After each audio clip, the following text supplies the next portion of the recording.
मूर्ति सद्गुरु मिलवैं सर्वाधार, मंगलमय मंगल करुणा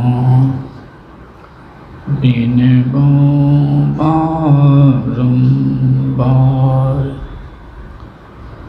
धन्य धन्य सद्गुरु सुखद, महिमा कही न जाए।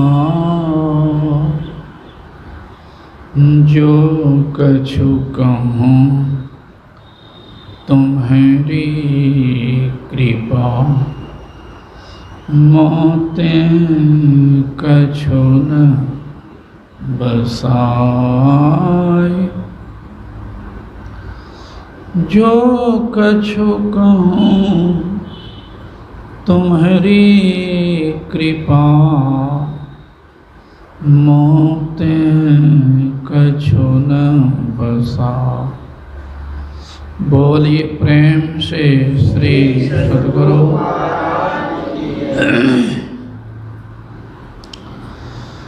पूज्य गुरुजन, परम आदरणीय धर्म प्रेमी सज्जनों, सम्मान्य साधु समाज, पूजनीय माताओं एवं भक्तिमती धर्मशीला बहनों,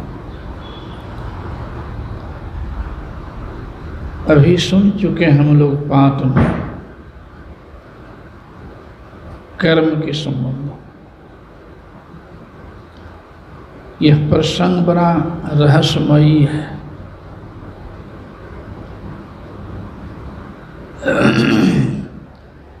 यद्यपि इस प्रसंग में गुरु महाराज समेट करके व्यवहारिक, पारिवारिक, सामाजिक, लौकिक, परलौकिक सारा ज्ञान गूंथ के रख दिया। केवल देखने की आंख चाहिए, विवेक की आंख। इस प्रसंग में यह भी आदर समझा दे इस प्रसंग से कि हम समाज में, परिवार में भी कैसे रहें। माता पिता के प्रति कितना सम्मान रखें, कितना आदर दें।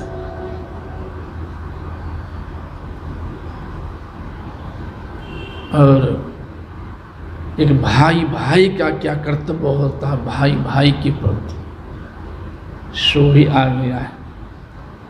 पत्नी का क्या कर्तव्य होता पति के प्रति, सो भी आ गया। पिता का क्या कर्तव्य होता पुत्र के प्रति, सो भी आ गया। राजा का क्या कर्तव्य होता प्रजा के प्रति, सो भी आ गया। प्रजा का क्या कर्तव्य होता राजा के प्रति, सो भी आ गया। सारी बातें इसमें गुथी हुई है। कर्म तो है ही है। एक सत्संग कराना भी कर्म है, सर्वोत्तम कर्म है। शब्दे है सत और संग। सत्य है एक परमात्मा। हम आप भी सत्य हैं, हम आपका शरीर असत्य है। परमात्मा सत्य है, हम जीव भी सत्य हैं। परमात्मा का भी शरीर नाशवान है, हम आपका शरीर भी नाशवान है। शरीर सत्य नहीं है, शरीर भगवान नहीं है। शरीर को धारण किए भगवान। जैसे मकान आपका, आप मकान नहीं हैं, आपका मकान। शरीर हम आप हैं, शरीर हम आप नहीं हैं। शरीर पर कपड़ा पहने हम आप, कपड़ा हम आप नहीं है।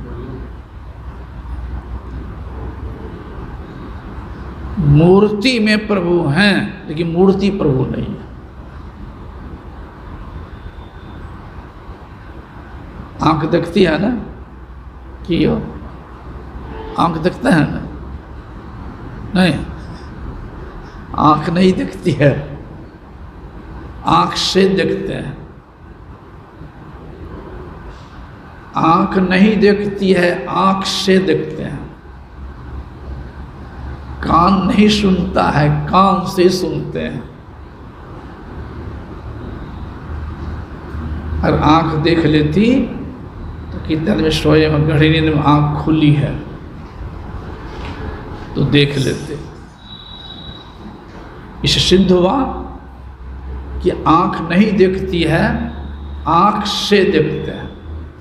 अगर काने सुन लेता तो कान तो खुले रहता है। सोए हैं गहरी नींद में तो गाली बकड़े हैं कि प्रशंसा कर रहे हैं, सुन पाते हैं नहीं न? नींद टूट गई, आप चेतन जो हम हैं वह धार जुट गया, तब न कौन सुना। यानी हम आपके कारण हमारा कान सुन रहा था। कान से सुनते हैं लेकिन कान तो नहीं सुनता है, कान से सुनते हैं। सुनने वाले आप, देखने वाले आप, चलने वाले आप, टहलने वाले आप। उसी तरह से मूर्ति में प्रभु हैं लेकिन मूर्ति प्रभु नहीं है। मूर्ति एक सहारा है, बेकार नहीं है, एक सहारा है। संसार भी एक सहारा है, धन दौलत भी एक सहारा है, सर्वस्व नहीं है। बेटा बेटी भी सहारा है, सर्वस्व नहीं है। पति पत्नी भी सहारा है, सर्वस्व नहीं है। माता पिता भी सहारा है, सर्वस्व नहीं है। जगह जमीन भी सहारा है, सर्वस्व नहीं है। इस संतों के ज्ञान के अभाव में जो सहारा को ही सर्वस्व मान बैठते हैं उससे अपराध होगा, भजन नहीं होगा। और जो सहारा को सहारा मान के चलेंगे उससे भजन नहीं छूटेगा, अपराध नहीं होगा। संत मत यही ज्ञान देता है कि तुम सहारा को सर्वस्व नहीं मान लो। इसलिए सत्संग करना भी एक कर्म है और सर्वोपरि कर्म है। सार ज्ञान देने वाला है, असार से बचाने वाला है। इसलिए सत्संग को कहा गया है भगवान का अंग। सत्संग को भगवान का अंग कहा है।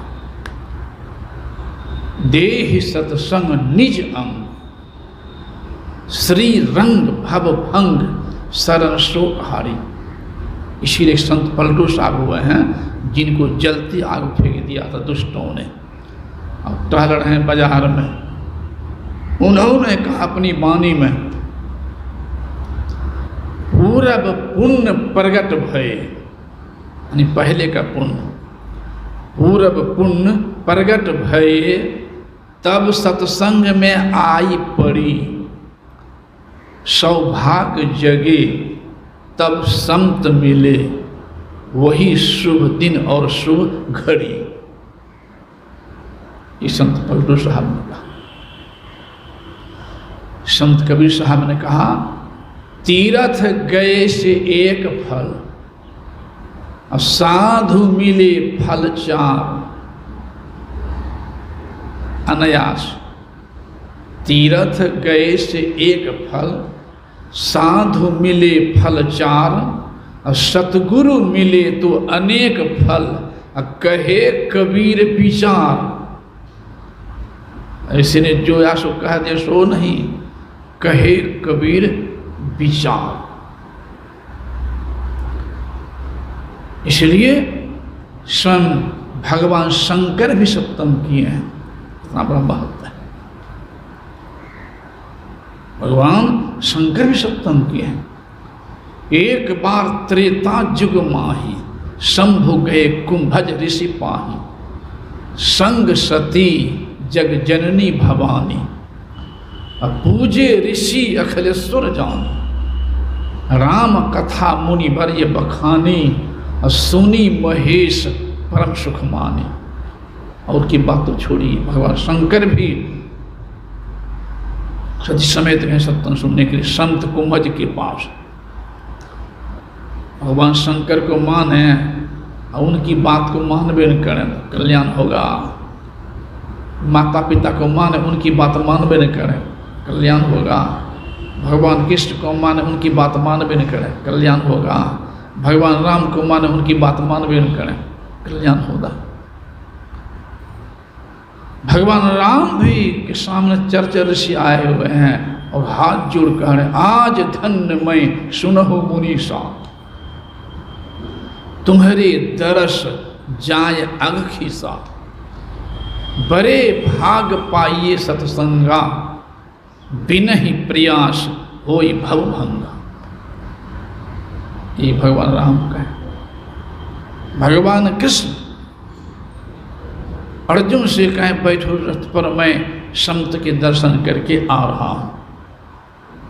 भगवान कृष्ण अर्जुन से कहे। दूसरे कह दिया कि मैं संतन के पीछे जाऊं, संत जहां करे बासा। संत मिले तो मैं मिल जाऊं, संत न हमसे न्यारे।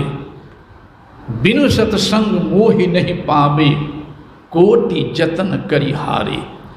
उधो मोही संत सदा अति प्यारे। ये भगवान श्री कृष्ण का है। यह महत्व सत्संग का तो सबको मिल जाए, मिलेगा संभव नहीं है।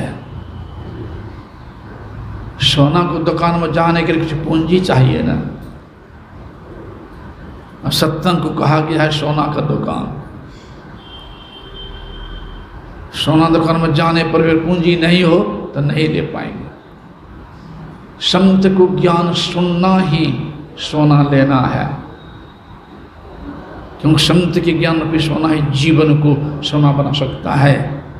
पापी को पुण्यात्मा बना सकता है, अधर्मी को धर्मात्मा बना सकता है, कुकर्मी को सुकर्मी बना सकता है। इस संत के ज्ञान पे सोना है।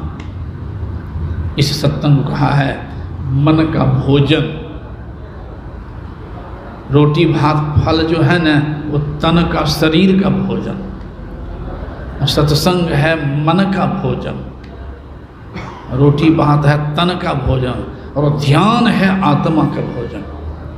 ध्यान नहीं करेंगे शांति नहीं मेरी, कुछ हो कर लीजिए। बिना ध्यान की शांति मिलने वाले नहीं। इसलिए वो ज्ञान होगा कहाँ? बिना ध्यान कल्याण नहीं, सत्संग से। इसलिए कर्म का रहस्य बड़ा गहन है। कौन कर्म हम करें, किस कर्म से बचें, यह ज्ञान देने वाला है एकमात्र संत का ज्ञान है। तभी आगे सुन चुके हैं पाठ में, औरों की बातों छोड़िए। भगवान राम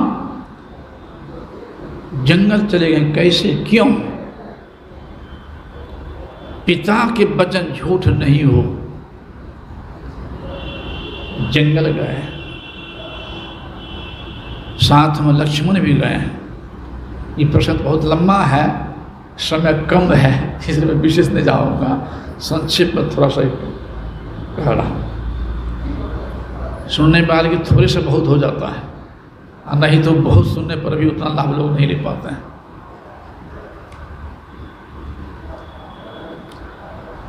भगवान राम लक्ष्मण सीता तीनों गए, पत्ता पर सोए हैं भगवान राम और सीता। वही प्रसंग है जो पाठ में भी सुने।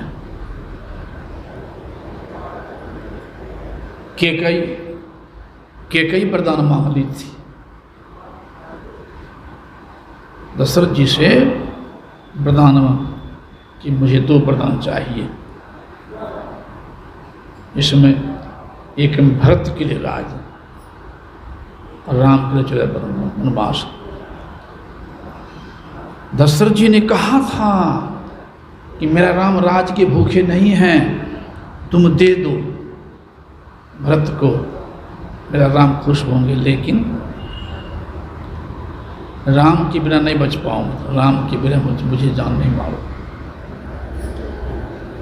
कई कहती नहीं, बस देना हो तो यही और कुछ नहीं। चुप हो गए। भगवान राम आए हैं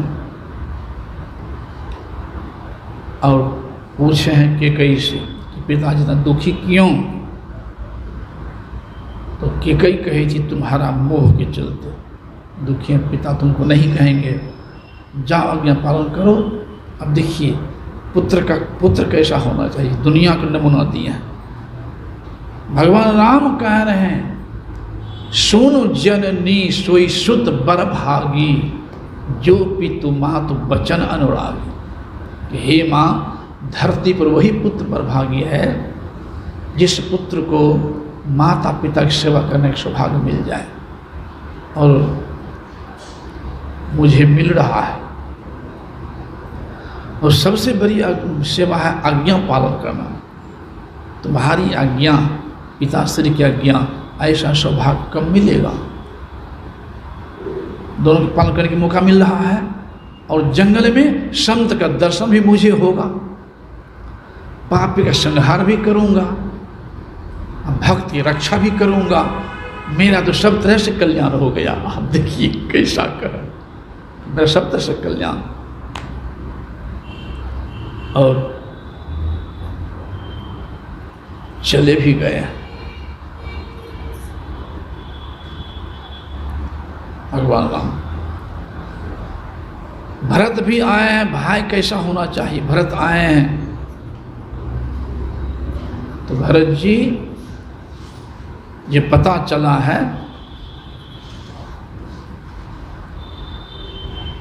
तो भरत जी व्याकुल हो गए हैं। कहा तुमने मेरे प्रभु के जैसे पशु पक्षी जिसकी ललायत है, तुम वरदान मांगली बन।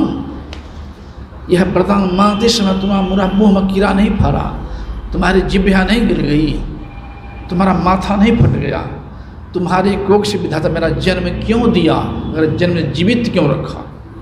मृत्यु दे देते तो प्रभु के विरोधी बना दिए। रोने लगा भरत जी और लौट के आए कौशल्या के पास।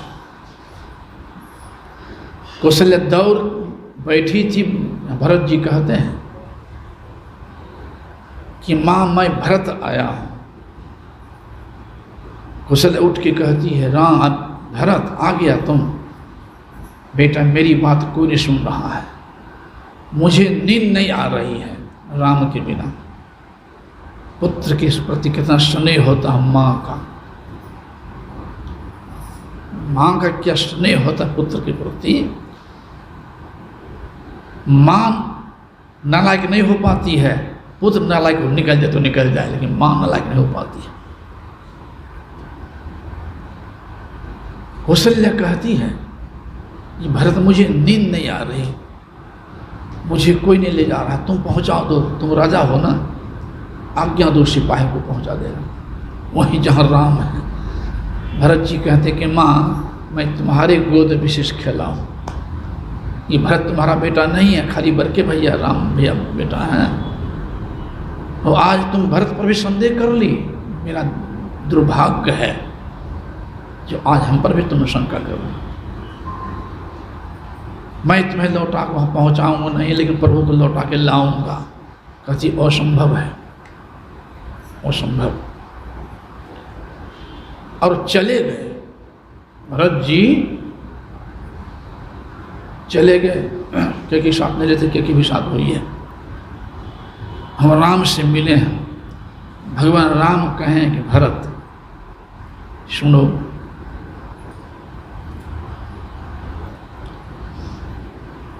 पिताजी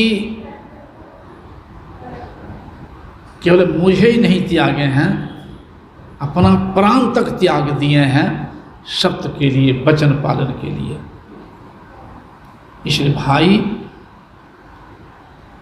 तुम्हारा कर्तव्य होता पिता आज्ञा पालन करो, अब मुझे भी करने दो पिता आज्ञा पालन, जो तुम कहोगे वही करूँगा। लेकिन पिता शरीर तक त्याग दिए हैं, उनका वचन झूठा नहीं हो। तुम भी पालन करो, हमको पालन करने दो। भरत जी ने कहा कि प्रभु मैं तो केवल एक विनती लेकर आया हूँ और कुछ नहीं, केवल विनती। क्या बात बोलो, विनती क्या है? भरत जी ने कहा नाथ एक विनती सुन लीजिए।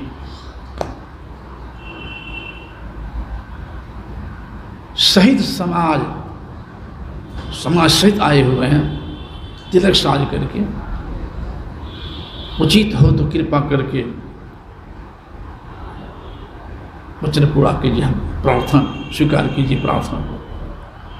भगवान समझ गए कि नहीं मानेगा ये। कहा भरत तुम्हारी जो प्रार्थना है ना मुझे स्वीकार है, तुम राजा देने के लिए बनाने वाले, मुझे स्वीकार है। राजा मैं, तुम तो सेवक हो। कहाँ सरकार, मैं तो सेवक हूँ आपका। तो सेवक का काम है सेवा करना। तो सरकार वही तो हम चाह रहे हैं। यहीं पर भगवान राम ने कहा है कि सबसे बड़ी सेवा है आज्ञा पालन। मैं राजा हूँ, तुम सेवक हो, अंते हो तो हाँ प्रभु। राजा मैं आदेश करता हूँ, आज्ञा करता हूँ, लौट के अयोध्या जाओ और 14 वर्ष राज संचालन करो। मैं आता हूँ, राज वापस ले लूँगा। 14 वर्ष। अब देखिए वचनबद्ध हो गया, खड़ा होकर कपार मांग कर लेकर के चल दिया। चलते समय कह दिए हैं, चलते समय कह दिए हैं कि 14 वर्ष एक दिन भी सब विलम्ब नहीं कीजिएगा वन में, अगर इस दास पर प्रेम है तो, नहीं तो एक दिन विलम्ब करके आइएगा तो जलती चिता मिलेगी इस दास की। कैसा प्रेम था एक भाई भाई के प्रति, कैसा प्रेम। और आए हैं नंदी ग्राम में रहे हैं, संचालन करवाए हैं शत्रुघ्न से। 14 वर्ष समाप्त हुआ है, एक दिन बचा था, व्याकुल हो रहे थे प्रेम में। हनुमान जी को अगवा करके भेजे हैं। हनुमान जी आए हैं, भरत जी से कहे हैं कि भरत जिस प्रभु की विरह में जल प्रभु अभी आ रहे हैं और तुमसे दोनों प्रेम है, तो होश हुआ है, तुमसे दोनों प्रेम है, तुम्हारी बड़ाई करता था। जब भगवान श्री राम आए हैं तो सीधे कैकेयी कमरा में गए हैं। कौशल्या कमरा में नहीं गए प्रणाम करने के पहले, सुमित्रा को प्रणाम करने के नहीं गए पहले कैकेयी को प्रणाम करने के लिए गए भगवान राम। और कैकेयी तो हाथ जोड़ ली, रोने लग गई कि मेरे चलते को बहुत कष्ट हुआ है, क्षमा कर देना मुझे। भगवान राम कहते हैं कि माँ अगर तुम्हारी कृपा नहीं होती हम पर तो जो काम करने के मैं धरती पर आया था वो काम धरले रह जाता। अब देखिए प्रभु का कैसा स्वभाव। तुम्हारी कृपा से माँ मैंने संत का दर्शन भी किया है जंगल में, तुम्हारी कृपा से मैंने दुष्ट को संहार भी किया है, तुम्हारी कृपा से मैंने भक्ति रक्षा भी किया है। सारा काम तुम्हारी कृपा से। तुम क्या कह रही है? कि कई कहती राम तुम धन्य हो, तुम धन्य हो, इतना कष्ट हुआ मेरे चलते। कहते हो कृपा, कहाँ माँ, तुम्हारी कृपा सब हुआ है। कि कई कहती क्या राम तुम खुश हो हम पर? कहते हाँ माँ खुश हो। तो क्या कई कहती खुश अगर हो एक वरदान दे सकते हो? राम ने कहा माँ आज तुम जो वरदान मांग लो मैं देने के तैयार हूँ, बोलो क्या चाहिए। तो कैकेयी कहती बस यही वरदान दो कि आगे तुम मेरा बेटा बनो, मेरी कोख से जन्म लो। बोलो स्वीकार है? और राम ने कहा बिल्कुल स्वीकार है माँ, मैं फिर दोबारा धरती पर आ रहा हूँ भक्ति रक्षा के लिए, दुष्ट के संहार के लिए, धरती के भार दूर करने के लिए। जब आऊँगा तो अगली बार मैं तुम्हारा ही बेटा बनूँगा, तुम्हारे कोख से मैं जन्म लूँगा, लेकिन दूध पियूँगा कौशल्य माँ का।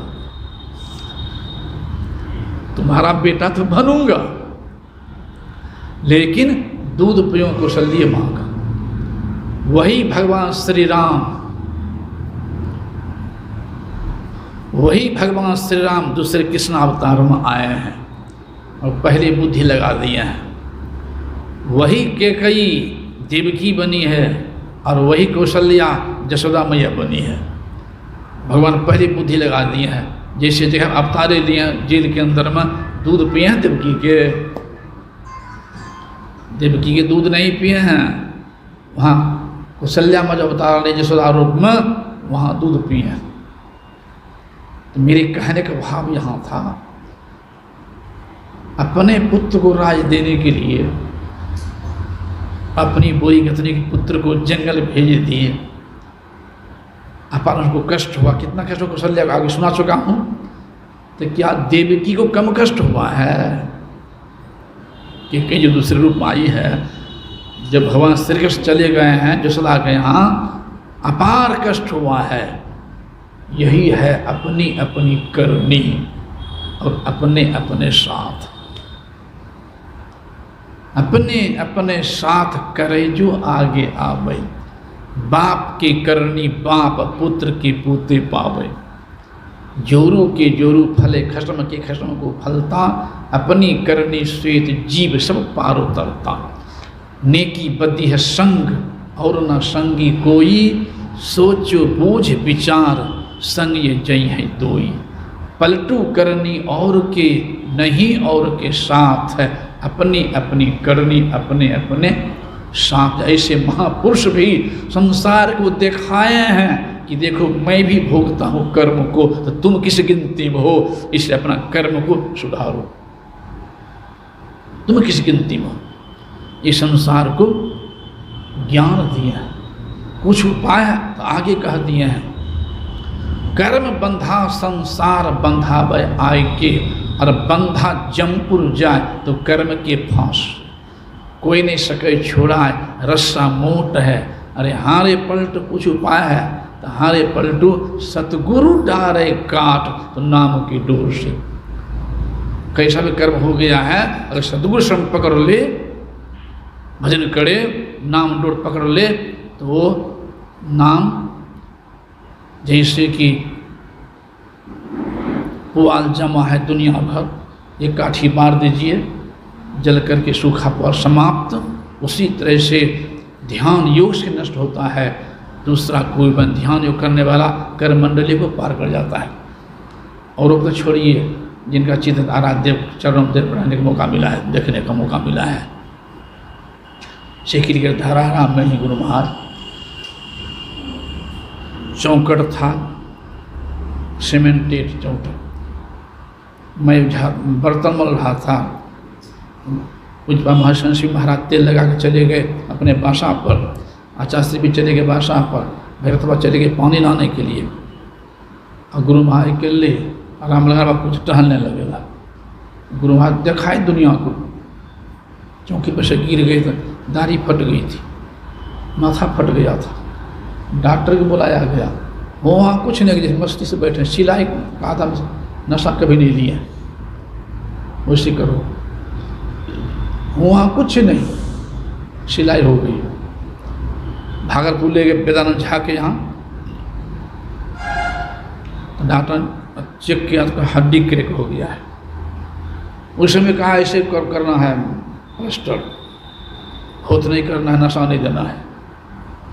गुरु महाराज चले गए समाधि में, वहाँ कुछ नहीं, सब कुछ हो गया। प्लस पटना में हिरण्या का प्रश्न होने वाला था। डॉक्टर मोदी के यहाँ पटना में राजेंद्र नगर में 6 डॉक्टर खड़े हैं। अब 6 डॉक्टर खड़े हैं, खोखी भी हो रही थी। तो कहा खोखी हो रहा है, ऑपरेशन होगा तो खतरा है। गुरु महाराज कहते कितना देर खोखी नहीं तो हर जाना है। तो कहते इतना देर खोखी नहीं तो इतना देर के अंदर खोखी होने से खतरा है। तो गुरु महाराज पूर्ण श्रम उतना देर के 5 मिनट पहले खोखी बंद हो गया और 2 मिनट पहले शरीर से गायब हो गए। डॉक्टर घबरा गया कि ऑपरेशन करेंगे मुर्दा के, बाबा तो शरीर में नहीं, मर गए, मुर्दा ऑपरेशन करेंगे। एक डॉक्टर थे भागलपुर के विनोद बाबू, अब नहीं शरीर छूट गया, विनोद बाबू। वो कहते हैं कि जब जब जरूरत पड़ता है ना प्रसन्न के, तो गुरु महाराज यही लीला करते हैं। कहे थे नहीं अच्छी करने के लिए, नशा नहीं देने के लिए, बेहोश नहीं करने के लिए। अगर हम गुरु महाराज शरीर में रहते तो हम कैसे करते हम लोग ऑपरेशन? वो अपना काम करें, हम लोग अपना काम करें।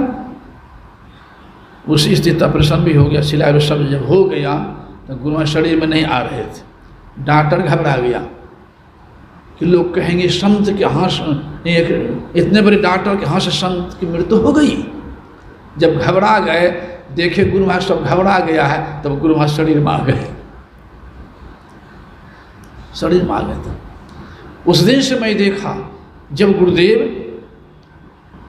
प्राय समाधि में रहते थे, भोजन के थाली आ जाए तो कोई 25 बार पूज्यपाद महाराज महाराज कहते हजूर हजूर हजूर, थाली आ गई, भोजन किया जाए गुरुदेव, तो मुंह में चम्मच दे दिए और घुटते घुटते शरीर फिर भाग जाए समाधि में। तो मैं ये देखा, जब गुरु महाराज शरीर में आते थे तो कष्ट होता था, और समाधि में चले जाए तो कोई कष्ट नहीं। कहीं करमंडल को ये ऊपर जो है ना, करमंडल जो ऊपर कर जाते हैं साधक, उनको कोई परवाह नहीं। तो जब तक कर्मंडल के अंदर रहेंगे, तो गुरुदेव देखो, जब तक कर्मंडल के अंदर में रहेंगे तो भोगना ही पड़ेगा।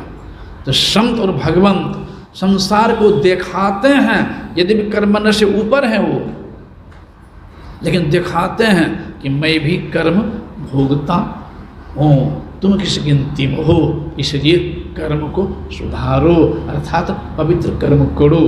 कहीं कहीं तो लिखा रहता है कर्म ही पूजा है, कहीं कहीं लिखा रहता है कर्म ही पूजा है। इसको मैं काट भी देता हूँ, पूजा है लेकिन दान देना भी कर्म है, अब पॉकेटमारी करना भी कर्म है, तो उसको पूजा कहेंगे। जीव रक्षा करना भी कर्म है, जीव हत्या करना भी कर्म है, स्तुति करना भी कर्म है, गाली बकना भी कर्म है, दूध पीना भी कर्म है, और शराब पीना भी कर्म है, खीर खाना भी कर्म है, और मांस खाना भी कर्म है, पूजा कहेंगे। कौन कर्म करें, किस कर्म से बचें, यह ज्ञान देता है संत लोग।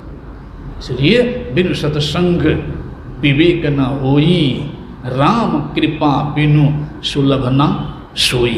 इसलिए कहा सुत तारा और लक्ष्मी पापी के भी होय, लेकिन संत समागम हरि कथा तुलसी दुर्लभ दो। इसे गुरुदेव कहते हैं कि अगर गलतियां पहले भी हो चुकी है, गुरुदेव कहती हैं जिस तरह से कि नाला का पानी कोई नहीं पिएगा, छिटको नहीं लेगा, बैनाथ हम तो नहीं ले जाएगा, लेकिन नाला का पानी भी अगर बहते बहते गंगा मिल जाए तो पीबो करेंगे, छिटको लेंगे और बैनाथ। उसी तरह से नाला भक्त व्यक्ति भी अगर संत के ज्ञान गंगा को पान कर जाए तो उनका भी सुधार होगा, और जहाँ सुधार होगा तो आगे उद्धार होना है। तो बाहरी सत्संग से सुधार और अंतिम सत्संग से जीव का उद्धार। बस एक ने खाली पकड़ ले, जैसा हम चाहते हैं वैसा व्यवहार दूसरे के साथ करें। तो कौन नहीं चाहते हैं कि हमारा बेटा सेवा करे, चाहते न हो। श्रवण कुमार माता पिता कंधा पर चढ़ा कर ले जाते थे, हम अब दुनिया में नाम है, कंधा पर ले जाते चढ़ा करके। तो सभी तो चाहते हैं कि हमारा बेटा श्रवण कुमार बने, लेकिन ये नहीं चाह पाते हैं कि हमारा पति भी श्रवण कुमार बने। अगर ये चाह ले कि हमारा पति भी श्रवण कुमार बने तो आपस में जो बेमनस्ता होगा, एक के लेने में समाधान है कि नहीं हो, एक के लेने में समाधान है। हम तो चाहते हैं हमारा बेटा सेवा करे, लेकिन हम हमारा बेटा सेवा करे, हम बाप सेवा करबे नहीं करेंगे। हम चाहते हैं हमारी पुत्र सेवा करे, हम सास सेवा करबे नहीं करेंगे, होगी। केवल जैसा हम चाहते हैं, एक ने पकड़ो साथ दूसरे के साथ व्यवहार करें, एक के लेने में समाधान है। समय नहीं है, आगे नहीं जाऊंगा। गोस्वामी जी कहते हैं एक घड़ी आधो में पुण्याद है, तुलसी संग साथ के हरे कोटि अपराध। एक लेन भी धारण करें संतों ज्ञान को तो सारा काम बन जाए, लोक परलोक दोनों। सब काम करते थोड़ा था नित्य प्रति, लेकिन ध्यानाभ्यास करते रहें। बोलिए श्री सद्गुरु आरती संग सतगुरु की यहाँ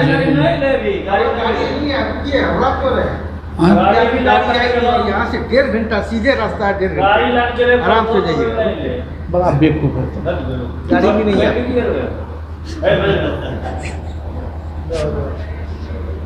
अच्छा गाड़ी लगे परसों अच्छा